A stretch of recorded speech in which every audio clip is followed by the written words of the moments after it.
Hola, el 99% de ustedes no están suscritos al canal. Cuando llegue a los 1000 suscriptores, crearé una serie especial para ustedes. El cielo se había cerrado como una tapa de hierro sobre la llanura.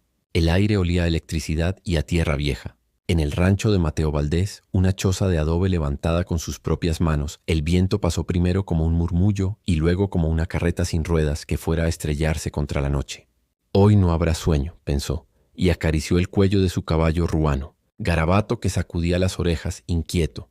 Mateo era un hombre flaco, de mirada honesta y manos curtidas, con más deudas que cabezas de ganado. Había aprendido a medir el tiempo por la sombra de los mezquites y a contar las estaciones por los cantos de los coyotes. Cuando la primera descarga eléctrica abrió el horizonte de lado a lado, oyó un grito.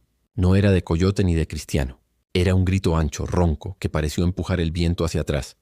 ¿Oíste eso, Garabato?, murmuró. El caballo golpeó el suelo con un casco, como si afirmara. Mateo tomó la carabina, metió el hacha para leña en la funda de cuero que colgaba de la silla y montó. No tenía por qué salir en noche así. Nadie le pagaría por arriesgar el pellejo. Pero la soledad, cuando uno es pobre, enseña otra especie de contabilidad. Hay ruidos que no se pueden dejar sin respuesta. Cabalgó hacia el este, donde el terreno se abría en un arroyo seco que, con las tormentas, solía despertar de golpe y tragar vacas distraídas. La luna estaba escondida y cada relámpago revelaba el mundo por un latido. El esqueleto de un saguaro, la silueta de una roca, una nube echando raíces en la sierra. El grito volvió a sonar, más cerca, más hondo, como si la propia tierra se quejara con voz de mujer. Al llegar al borde del arroyo, Mateo vio luces moviéndose abajo, linternas que se bamboleaban como luciérnagas borrachas. Se agazapó tras unas piedras y dejó a Garabato con la rienda floja. Se asomó apenas. Lo que vio le hizo olvidar la lluvia que empezaba a caer. Había un carromato de hierro, pesado, con barrotes remachados y ruedas altas. 5 hombres alrededor, la mayoría con pañuelos en la cara y sombreros empapados, armados hasta los dientes. En la parte trasera, 3 figuras asombrosas que en cualquier otra noche habría creído producto de una fiebre. Eran mujeres, pero 3 veces la estatura de un hombre. Los hombros como portales, las trenzas como cuerdas colgando, las muñecas ceñidas por cadenas más gruesas que una muñeca humana. No parecían vencidas, sin embargo. Una de ellas, con la frente pintada por una banda oscura que terminaba en espirales, tiraba de las cadenas con una calma rabiosa. Las anillas crujían contra los barrotes como si protestaran. Otra, de ojos que brillaban aunque no hubiera luz, había clavado la mirada en el cielo, inmóvil, como si contara los relámpagos. La tercera, la más alta, respiraba en silencio, y cada exhalación levantaba polvo. «¡Muévanse, bestias!», gritó uno de los hombres, propinándole un culatazo a la de la banda oscura. Mateo sintió que algo le ardía en el pecho. No sabía de qué pueblo eran aquellas mujeres gigantes, no sabía qué pecado o qué milagro las había crecido así, pero sí reconoció el tono de un hombre que goza al humillar. Y eso no se le perdonaba ni a cristianos ni a paganos bajo una noche como esa. Escuchó más palabras entrecortadas, nombres dichos con prisa. Arpías del Gila, señor Braddock, precio por cabeza, contrabandistas, de los que vendían hombres, mujeres, caballos y municiones por igual, si el trato salía. Uno de ellos sacó una llave, probó un candado y escupió con fastidio. Se atascó.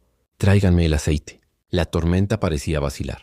Un relámpago largo iluminó las caras, morrales húmedos, dientes amarillos, dedos nerviosos. Mateo contó armas, rutas de escape, piedras posibles. Tenía 2 balas en la recámara y 4 en el cinturón. No le alcanzaba para una guerra, pero a veces la noche decide por uno. Desató a Garabato y le dio una palmada en los flancos. «Vas a bajar haciendo ruido, viejo», susurró. «Y yo voy a hacer de fantasma por arriba». El caballo, fiel, entendió lo que entendería cualquier animal. Carrera y caos. Mateo lo lanzó ladera abajo. Garabato irrumpió entre los hombres como demonio desatado. Relinchó. Pateó una linterna que salió volando y rodó encendida entre charcos. 2 contrabandistas saltaron hacia los lados, maldiciendo. El jefe disparó al aire, intentando imponer orden. En ese segundo de desorden, Mateo se deslizó por la cornisa como un lagarto. Llegó a la parte trasera del carromato y encajó la hoja del hacha en el primer candado. Golpe seco. El metal vibró como campana. Otro golpe. El candado reventó en un chispazo. La gigantesca de la banda oscura lo miró sin sorpresa, con una gratitud que no necesitó palabras. Él metió el hacha en el segundo candado. «¡Alto ahí!», gritó alguien detrás. Mateo se volvió a medias y disparó 2 tiros tan rápido como si los hubiera estado guardando para esa frase. Uno le dio en el hombro al que se acercaba. El otro, en la pierna del que corría por la izquierda. Los demás respondieron. Las balas sonaron contra el hierro y la piedra, y un zumbido le pasó a un palmo de la oreja. Tercer golpe. El candado estalló como un hueso seco. Las cadenas se aflojaron. La mujer de ojos brillantes cerró las manos, y los eslabones, que parecían imposibles, se curvaron con un gemido metálico. La más alta dio un solo paso, y la rueda del carromato se hundió en el lecho de arena como si hubiera pisado un hormiguero. «¡Monstruos!», chilló un contrabandista, ya sin jefe en la voz, solo con miedo. Entonces la lluvia decidió caer de veras. El arroyo, que había estado reuniendo fuerzas en silencio, arrojó una lengua de agua parda por la curva de arriba. Mateo olió el barro antes de verlo. La voz de la tormenta cambió de tono, de metálica a hinchada. Uno de los hombres, el que llevaba sombrero de ala dura, gritó: «¡La creciente!». El agua llegada de golpe volvió traicionero el suelo. Uno resbaló. Los otros se apresuraron a trepar.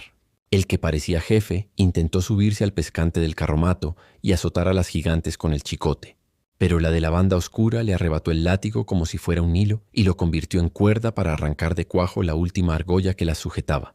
El hierro se desgajó de la madera con un chillido. Lo que sucedió después tuvo la velocidad de un sueño. La de ojos brillantes alzó a Mateo con una mano. No lo sujetó, sino que le ofreció una plataforma de palma y dedos, y él sintió por un momento que cabalgaba un pedazo de montaña. La más alta, con la paciencia de una columna de piedra, se inclinó y, con un golpe que no fue violento sino preciso, tumbó el carromato de costado para que el agua, al llegar, no lo arrastrara contra ellos. La creciente entró al arroyo como un toro ciego empujando ramas y piedras. El contrabandista del sombrero duro desapareció bajo el barro con un grito. Dos más se escabulleron por la ladera arrastrándose de rodillas. El que recibió el tiro en la pierna quedó pegado al carro, jadeando sin valentía para otra cosa. El agua lamió las botas de Mateo y siguió. La lluvia se desgastó en minutos furiosos, como suelen hacerlo las furias del desierto. El cielo no aclaró, simplemente dejó de morder. Quedó un rumor de gotas cayendo de las palmas y un olor a tierra que se creería nuevo. Mateo, aún sobre la mano de la mujer de ojos brillantes, exhaló. Ella lo depositó con cuidado en una roca firme. No pesó más que una lata. Se miraron al fin como se miran dos seres que han compartido un peligro sin conocerse. Mateo guardó la carabina, como si ese gesto declarara una tregua que su corazón ya había firmado. La más alta se enderezó y la ladera por un instante pareció demasiado pequeña para su estatura. Tenía una marca clara sobre el pómulo, como un zigzag que recordaba un rayo. La de la banda oscura tomó aire y dijo, en un español arrastrado pero seguro: «Pequeño hermano».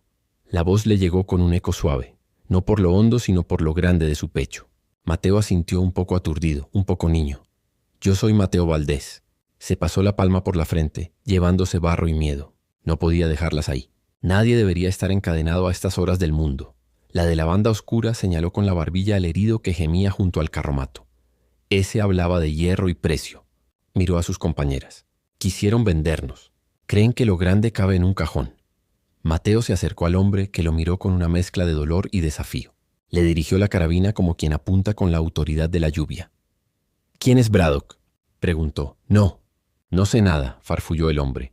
«Nos dijeron que los patrones pagarían lo que fuera por una rareza». «¿Patrones de dónde?». «De todas partes. Gente con dinero que compra cosas para mirar», tragó saliva, «o para romper». La de ojos brillantes se acercó y el hombre perdió el hilo del valor.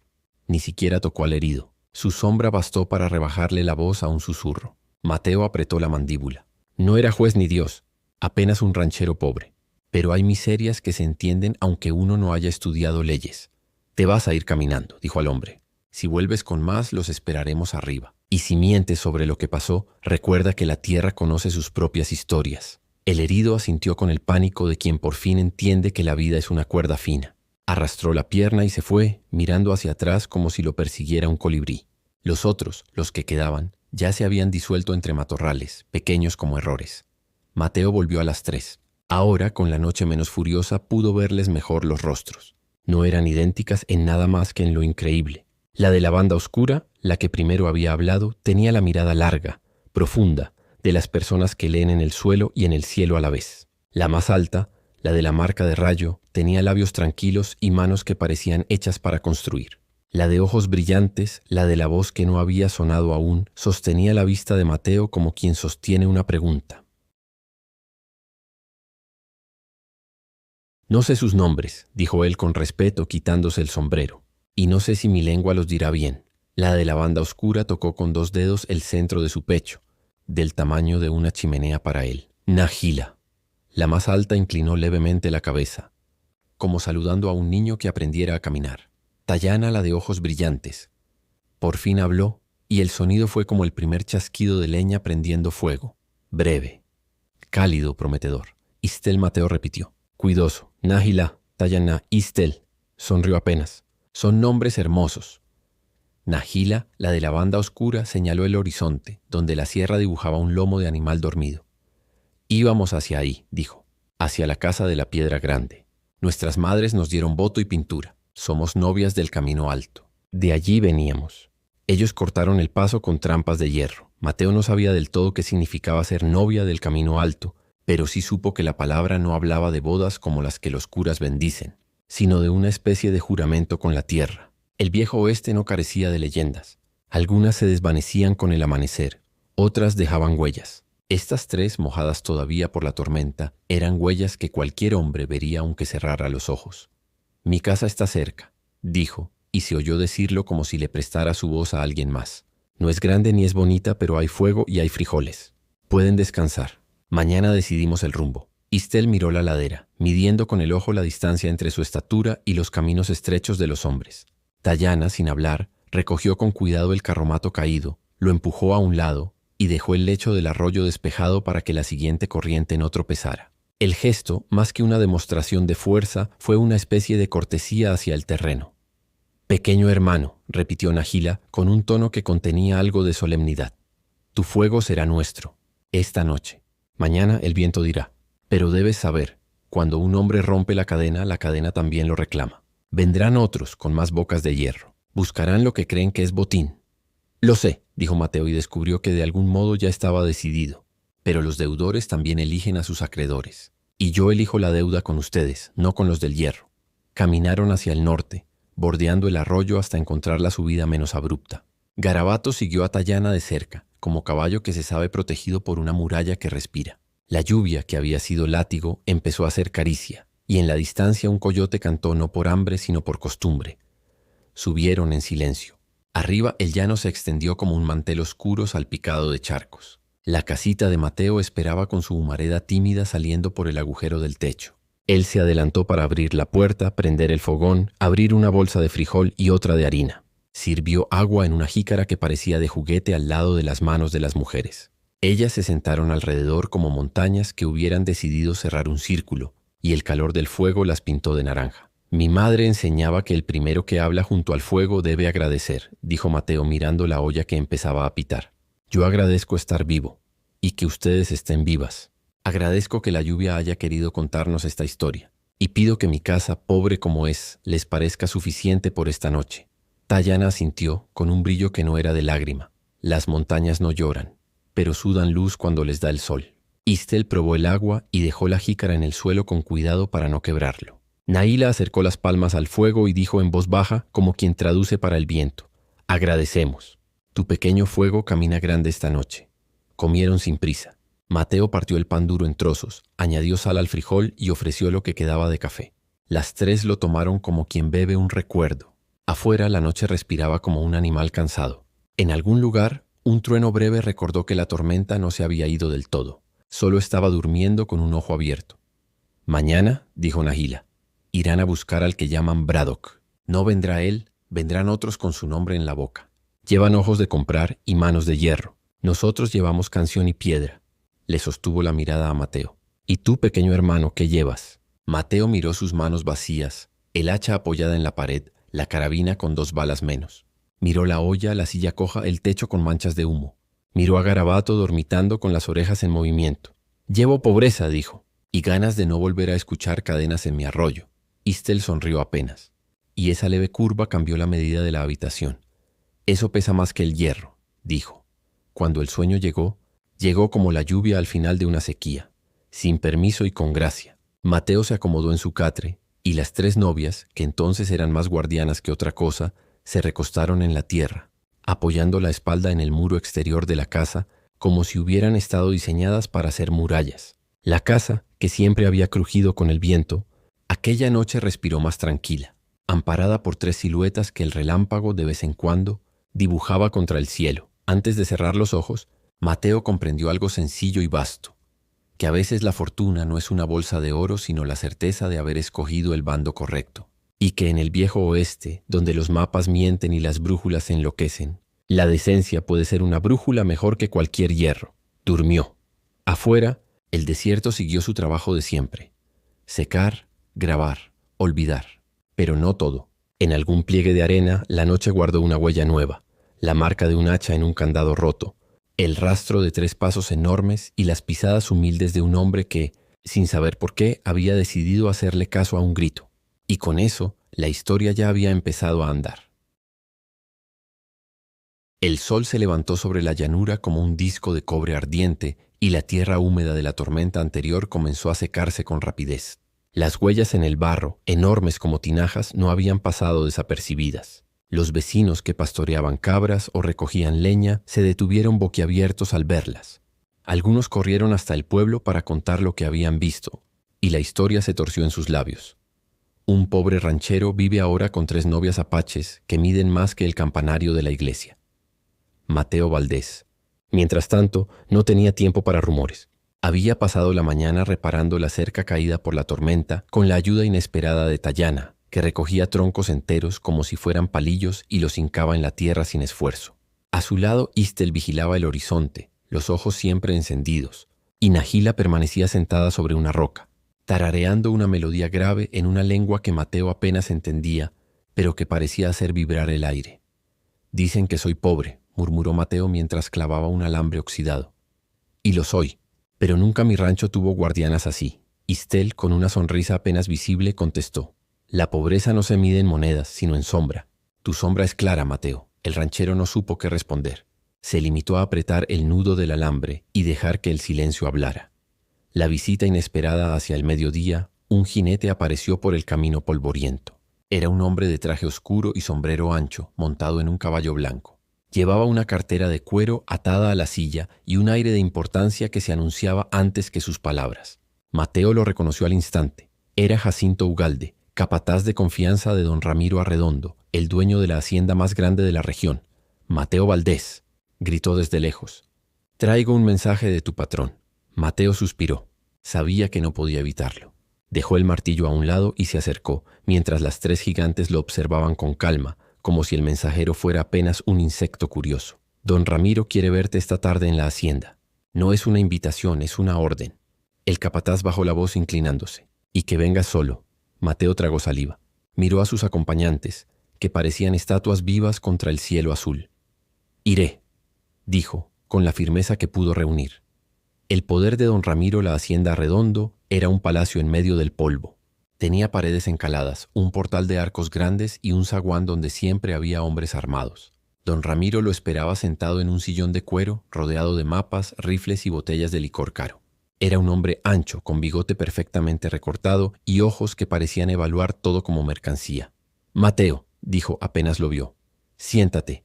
Tenemos que hablar de tus visitas». Mateo obedeció incómodo bajo la mirada del patrón. «Ya me llegó el rumor», continuó don Ramiro. 3 mujeres apaches, tan grandes como gigantes, en tu rancho pobre. ¿Qué crees que va a pensar la gente? ¿Qué va a decir el ejército?» «No sé qué dirán, patrón», contestó Mateo. «Pero ellas no le hacen daño a nadie. Solo buscan descanso». Don Ramiro soltó una carcajada seca. «Descanso. ¿Tú sabes lo que tienes en tus manos? Esas mujeres son una mina de oro. Hombres del Paso, de Santa Fe y hasta de más lejos pagarían fortunas por verlas, por estudiarlas, por comprarlas si fuera posible». Mateo sintió un escalofrío. «No son animales, patrón. Son personas». El hacendado lo miró con frialdad. «Eres pobre, Mateo. Tienes un rancho que apenas se sostiene. Yo soy quien te ha dado trabajo, tierra y agua. No olvides a quien le debes». Se inclinó hacia adelante con voz más dura. «Mañana mismo tomarás una decisión. Tienes 3 mujeres en tu casa y eso es un despropósito. Elige a una como esposa para que al menos la gente entienda que hay orden en tu vida.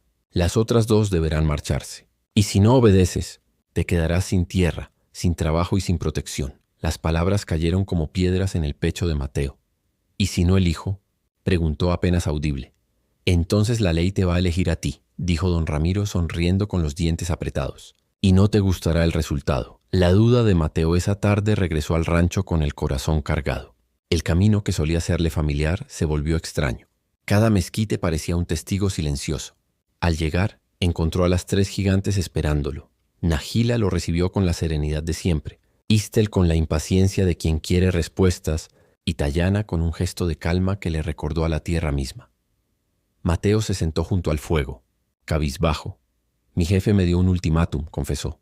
Quiere que mañana elija a una de ustedes como esposa. Si no lo hago, perderé lo poco que tengo. El silencio se extendió, solo roto por el crepitar de las brasas. Finalmente Nahila habló. Los hombres pequeños creen que el amor se reparte como ganado. No entienden que un corazón puede latir de muchas formas. Istel golpeó el suelo con el puño, haciendo temblar la olla de frijoles. Que venga ese Ramiro y me lo diga en la cara. Le mostraré lo que significa encadenar a una mujer. Tayana, en cambio, apoyó una mano enorme sobre el hombro de Mateo. El peso era suave, pero transmitía una seguridad inmensa. Tú no tienes que elegir por miedo, dijo en su voz grave y pausada. El miedo es cadena, y tú las rompiste anoche. Mateo miró a cada una de ellas. Sabía que don Ramiro no se detendría. Sabía que el pueblo entero ya murmuraba. Pero también sabía que no podía traicionar la confianza de aquellas mujeres que habían encontrado en él un refugio. Esa noche, mientras el viento soplaba entre las tablas del rancho y las 3 gigantes velaban en silencio como montañas guardianas, Mateo se quedó despierto, pensando en la elección imposible que le habían impuesto, y comprendió que el amanecer siguiente no solo traería sol, sino también un conflicto que podría cambiar para siempre su vida y la de las 3 novias apaches gigantes. El amanecer se abrió lento sobre el rancho de Mateo. El aire todavía olía a barro húmedo, pero el sol ya comenzaba a calentar la llanura como si quisiera borrar todo rastro de la tormenta. Mateo no había dormido. Las palabras de don Ramiro seguían clavadas como espinas en su cabeza. Elige a una o pierdes todo. Sentado junto al fogón, con los ojos rojos de cansancio, miró a las 3 gigantes que lo observaban en silencio. Eran como 3 montañas distintas. Nahila, solemne y profunda. Istel, ardiente y feroz. Tayana, tranquila como la tierra que germina. Pequeño hermano, dijo Nahila al fin, no se puede decidir un camino sin probarlo primero. Hoy tendrás que caminar con cada una de nosotras. Solo así sabrás que late en tu corazón. Mateo se pasó una mano por la frente nervioso. ¿Y si fallo? Nadie falla al buscar la verdad, respondió Tayana con voz grave y pausada. Solo se falla al esconderse de ella. Mateo asintió. No tenía nada más que perder salvo su dignidad. Y eso era lo único que don Ramiro no podía arrebatarle. La prueba de Nahila, las estrellas y el agua escondida en Nahila lo llevó hacia el desierto abierto, más allá de los corrales. Caminaba ligera a pesar de su tamaño, como si sus pies supieran el secreto de la arena. En una mano llevaba un bastón tallado con símbolos que parecían brillar al sol. Los hombres creen que el cielo es solo adorno, le dijo mientras avanzaban, pero las estrellas son el mapa de todos los viajes, y la tierra guarda agua para quien sabe escucharla. Mateo la siguió con atención. Nahila se detuvo junto a un terreno seco y quebrado. Golpeó el suelo con el bastón y cerró los ojos. Escucha, ordenó. Mateo se arrodilló. Puso la oreja sobre la tierra. Al principio solo oyó el viento, pero poco a poco un rumor profundo, como un corazón escondido, vibró bajo el suelo. Allí, dijo Nahila señalando un punto con la barbilla. Mateo cavó con sus manos hasta que el barro húmedo le manchó los dedos. El agua surgió clara entre las grietas. Bebió un sorbo y sintió que la vida le volvía al cuerpo. Tú buscas un lugar seguro, le explicó Nahila. Si caminas conmigo, aprenderás a leer el cielo y a encontrar agua donde otros solo ven polvo. Tu pobreza no será más que un recuerdo. Mateo la miró en silencio. La promesa de abundancia y sabiduría era tentadora.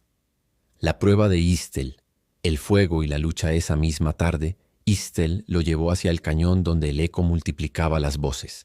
Tenía los ojos encendidos como carbones y la sonrisa peligrosa de quien conoce la batalla.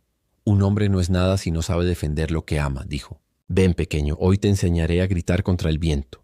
Le puso un arco en las manos, enorme para él, pero que ella había adaptado con cuerdas más blandas. Luego, con ramas y piedras, construyó un blanco improvisado. Dispara. Mateo tensó la cuerda, el brazo temblándole. La flecha salió torpe, cayendo a medio camino. Istel soltó una carcajada que retumbó en el cañón. Así empiezan los niños, dijo entregándole otra flecha. Inténtalo otra vez, repitió varias veces hasta que una flecha silbó en el aire y se clavó en el centro del blanco. El eco devolvió el golpe como un rugido. Eso es, gritó Istel con los ojos brillantes. La tierra respeta al que se hace oír. Más tarde lo llevó a lo alto del cañón. Allí le enseñó a lanzar un grito que se deshiciera en 100 ecos. Mateo gritó su propio nombre, y el cañón se lo devolvió como si el mundo entero lo reconociera. «Si eliges mi camino», dijo Istel, «tendrás fuego, fuerza y guerra cuando sea necesario. Nadie podrá arrebatarte lo que es tuyo». Mateo sintió en el pecho un ardor distinto, una seguridad nueva, pero también temió a la violencia que podía traer ese sendero. La prueba de Tayana, la siembra y el silencio, al caer la tarde, fue Tayana quien lo llevó al llano. No habló mucho, solo señaló un pedazo de tierra húmeda donde había esparcido semillas. «Siembra conmigo», pidió, entregándole un saco pequeño. Mateo abrió surcos con una rama y colocó las semillas, una a una cubriéndolas con cuidado. Tayana, de rodillas, hacía lo mismo, aunque sus manos gigantes parecían capaces de arrancar la tierra de raíz. Lo hacía con una delicadeza que sorprendía. Luego llenaron cántaros de agua en el arroyo y regaron la tierra. El sol se ocultaba y el cielo se llenaba de naranjas y púrpuras. Tayana rompió el silencio. «La vida no se defiende con armas ni con mapas, sino con raíces. Si eliges mi camino, construirás un hogar. Tendrás paz y cosecha. No habrá ruido de cadenas, solo canto de pájaros». Mateo sintió un nudo en la garganta. Miró sus manos sucias de barro y pensó que nunca había tenido nada más hermoso que ese instante de siembra compartida. La noche de la decisión, cuando regresaron al rancho, las 3 gigantes se sentaron alrededor del fuego. Mateo permaneció en el centro, agotado pero despierto como nunca. Había probado la sabiduría de Nahila, la fuerza de Istel y la paz de Tayana. Cada una le ofrecía un destino distinto y todos lo atraían con la misma intensidad. «Mañana vendrá don Ramiro», dijo Nahila. «Querrá tu respuesta». «Yo te acompañaré con arco y grito», añadió Istel, golpeando el suelo con el puño. «Y yo estaré aquí, sembrando el futuro», murmuró Tayana. Mateo los miró a todas con el corazón desgarrado. ¿Cómo podía elegir una sola, cuando las 3 eran parte de la verdad que había descubierto en sí mismo? El fuego crepitó, y el viento de la llanura sopló como un tambor lejano. La elección se acercaba como una tormenta inevitable. Y Mateo, ranchero pobre pero ya distinto, comprendió que al amanecer tendría que enfrentar no solo a don Ramiro, sino al destino mismo del viejo oeste. El amanecer llegó áspero, con el aire denso de polvo y promesas de sol ardiente. Mateo no había pegado los ojos en toda la noche. Caminó hasta el corral, miró a su caballo Garabato y lo acarició, como quien busca en un animal la serenidad que falta en el propio pecho. Sabía que esa mañana don Ramiro Arredondo cumpliría su amenaza. Llegaría con sus hombres para exigir la elección. Dentro del rancho, las 3 gigantes lo esperaban en silencio, como guardianas. Sus rostros tenían expresiones distintas. Nahila irradiaba solemnidad, Istel ardía como una brasa lista para pelear, y Tayana era calma, pero sus ojos oscuros parecían contener un presagio. «Hoy es el día», murmuró Mateo. «Si elijo a una de ustedes, traicionaré a las otras 2. Y si no elijo, me arrebatarán lo poco que tengo». Nahila se inclinó hacia él, sus labios cerca del suelo. «Elige la verdad, pequeño hermano, no la que exigen los hombres de hierro, sino la que late en tu pecho». Istel apretó el puño, golpeando la tierra. «No debemos esperar. Cuando ese Ramiro llegue, le mostraremos que aquí no manda él». Tayana, en cambio, posó una mano suave sobre Mateo. «No hay fuerza más grande que la unión. Tú no estás solo». La llegada de don Ramiro, el retumbar de cascos rompió la quietud. 12 jinetes se acercaron con rifles en la espalda y sombreros anchos que les daban sombras de buitres. A la cabeza don Ramiro, con su traje oscuro y su bigote bien recortado, montaba un caballo negro. Sus ojos brillaban con arrogancia y avaricia. «Mateo Valdés», gritó apenas estuvo a unos metros del rancho. «Sal y da la cara». Mateo salió, sombrero en mano, el corazón golpeando en las costillas. Detrás de él las 3 gigantes se levantaron. Su sola presencia hizo que los caballos de los jinetes se inquietaran, bufando y reculando. «Ahí están», dijo don Ramiro sonriendo con codicia. El rumor era cierto. 3 mujeres apaches gigantes, criaturas únicas, dignas de exhibirse en las ferias del Paso o de Nueva Orleans. Pero tú, Mateo, pobre como eres, creíste que podías esconderlas. Se inclinó hacia adelante en la silla. «Hoy vas a elegir a una como esposa. Eso dará un aire de legalidad al asunto. Las otras 2 vendrán conmigo. Serán la fortuna de la hacienda Arredondo». Mateo tragó saliva. Miró a las gigantes. Ellas lo observaban con calma, confiadas en su respuesta. «No puedo», dijo con voz firme. «No puedo elegir entre ellas como si fueran ganado. Son libres, y yo no soy su dueño». Don Ramiro frunció el ceño, su sonrisa convirtiéndose en mueca. «Entonces perderás tu rancho, tu trabajo y hasta tu vida si es necesario. Hombres, agarren a esas mujeres. El enfrentamiento, los jinetes se lanzaron hacia adelante, pero lo que ocurrió después quedó grabado como leyenda en el polvo del oeste. Istel rugió como un trueno y tomó un árbol caído, blandiéndolo como lanza. Con un solo giro derribó a 2 caballos y sus jinetes. Nahila levantó los brazos al cielo y comenzó a entonar un canto grave. El viento se arremolinó, levantando arena y cegando a los atacantes. Tayana, con calma implacable, se interpuso frente a la puerta del rancho. Sus manos enormes atrapaban rifles como si fueran ramas secas, doblándolos en 2. Los hombres de don Ramiro dispararon, pero las balas se perdían en la confusión, rebotando en rocas o perdiéndose en la tormenta de arena que Nahila había desatado. Los caballos se desbocaron, incapaces de enfrentar a seres tan imponentes. Mateo, con su vieja carabina, no disparó contra los hombres.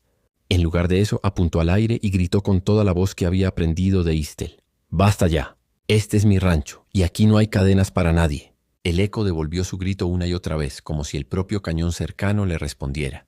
Don Ramiro, furioso, intentó ordenar otra carga, pero su caballo negro, aterrado, lo lanzó al suelo. El hacendado rodó por la tierra, cubierto de polvo, con los ojos llenos de miedo. Istel lo tomó por el cuello de la camisa y lo levantó como a un muñeco. Este hombre quería cadenas para nosotras. ¿Qué hacemos con él? Mateo dio un paso al frente, respirando hondo.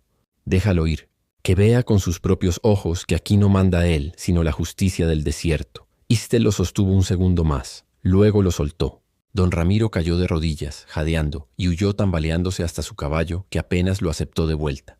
Con sus hombres dispersos y humillados, retrocedió sin mirar atrás. El juramento, cuando el polvo de los jinetes desapareció en el horizonte, el rancho quedó en silencio. Mateo se volvió hacia las 3 gigantes. «Hoy debí elegir, pero no lo hice. No puedo escoger a una y rechazar a las otras. No sería justo ni verdadero». Nahila lo miró con ternura. «Entonces elegiste bien, pequeño hermano. Elegiste la libertad». Tayana asintió, sus ojos oscuros brillando con calma.